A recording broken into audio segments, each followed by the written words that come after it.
You guys have no idea how much I needed this. Honestly, I don't want to talk to a man for another 2 weeks. I'm going on a boycott.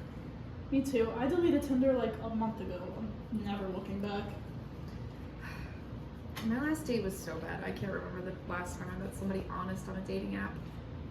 Are you talking about the one that showed up looking different than her picture? Yep. Yeesh, was she that bad looking? It wasn't about her looks necessarily. She was a lot older than her profile made her appear. How old?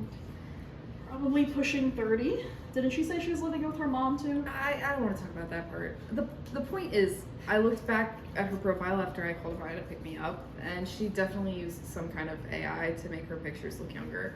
I was so lucky I remembered to send Amaya my location before I met up with her. I wouldn't have if she hadn't texted me and reminded me before I left. Didn't you FaceTime her before you met up? That's like the first rule of not getting kidnapped. I tried to, but she said she was busy anytime I tried to call, or that she was too tired, or once she told me she couldn't because her hair was messy. More like gray. And you didn't take that as a sign that she might be like too good to be true? Hey, neither of us are perfect.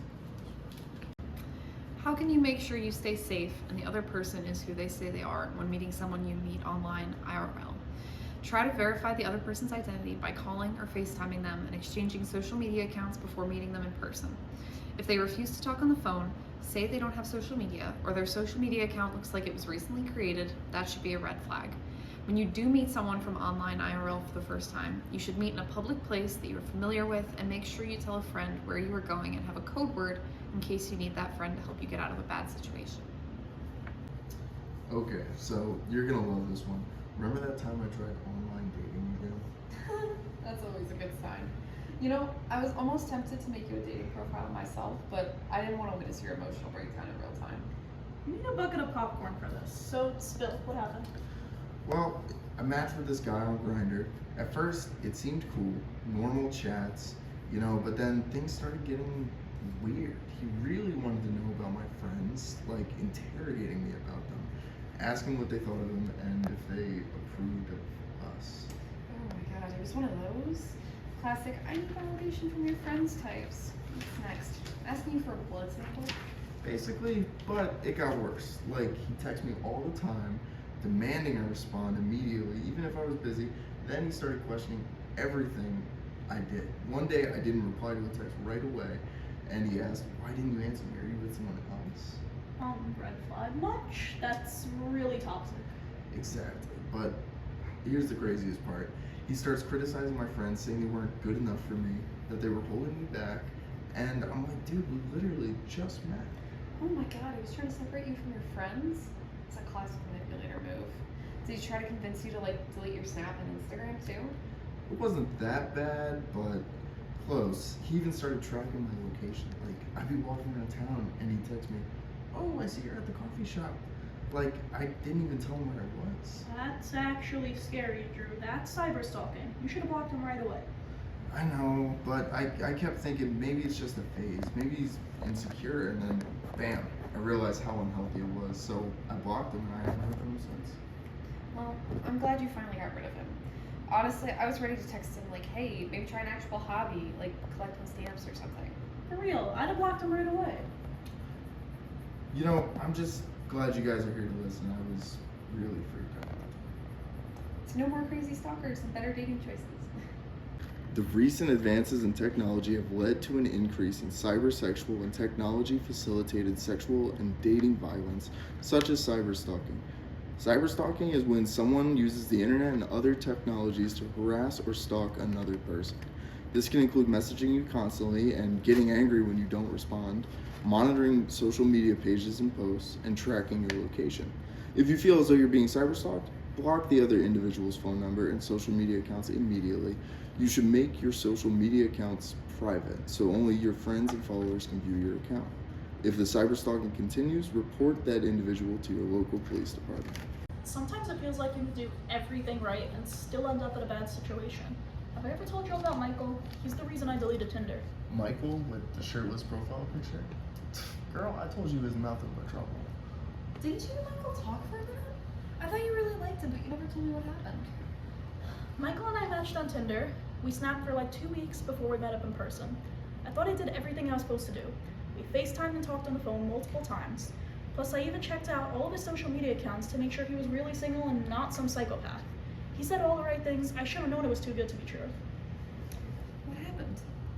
We met up for lunch between classes on a Thursday. He's not a student here, but he agreed to meet up at the Chick-fil-A in the AF. I thought it was a good idea because we met up in the middle of the day in a place with lots of students and lots of other people around. How'd it go? Honestly, it was probably the best date of my life, which is why that weekend was so shocking. I was really feeling him and I thought we had a connection. After lunch, he told me that him and some of his buddies were going out downtown that Saturday and that I should join them. You did not go out alone with him and his friends, did you? Yeah, you should have called us. We would have gone with you.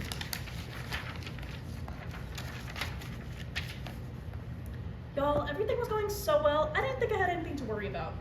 But anyway, between Thursday and Saturday, we kept talking and things got a little spicy. We ended up sending each other some Snapchats I didn't think he'd save. Come on, Maya, you just met him. You should know better than that. It gets worse. When I met him and his friends downtown that Saturday, they already had a few drinks and Michael was a little tipsy. After a while, he started trying to get all handsy with me at the bar.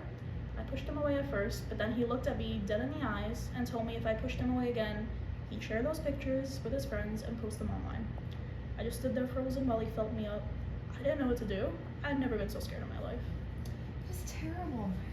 That's not just terrible, that's sexual assault. What did you do? After a few minutes, he had to go to the bathroom and asked me to go back up to the bar and get another round of drinks. I ordered an angel shot and the bartender had security remove him from the bar once he got out of the bathroom. He texted and called me from outside the bar, but I immediately blocked his number. I waited a while to make sure he was gone before I left and headed back to campus. What's an angel shot? An angel shot's like a code word you can give the bartender if you feel unsafe or need help. All you have to do is go up to the bartender and order an angel shot, and the bartender will either remove the person threatening you, call the police, or help you get a ride home. Wow, that's amazing. I didn't even know that was a thing. Did he ever share your pictures online like you threatened to? Not that I know of, but the scariest thing is that he could have, and I just don't know it yet, or might not ever know it.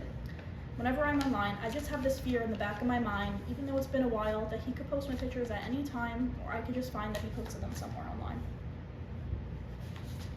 Sextortion is a form of blackmail where someone threatens to share your intimate photos or videos if you do not comply with their demands, which typically include sending intimate pictures, engaging in sexual acts, or sending money. Always think twice before sharing intimate pictures, especially with someone that you've known for a short period of time.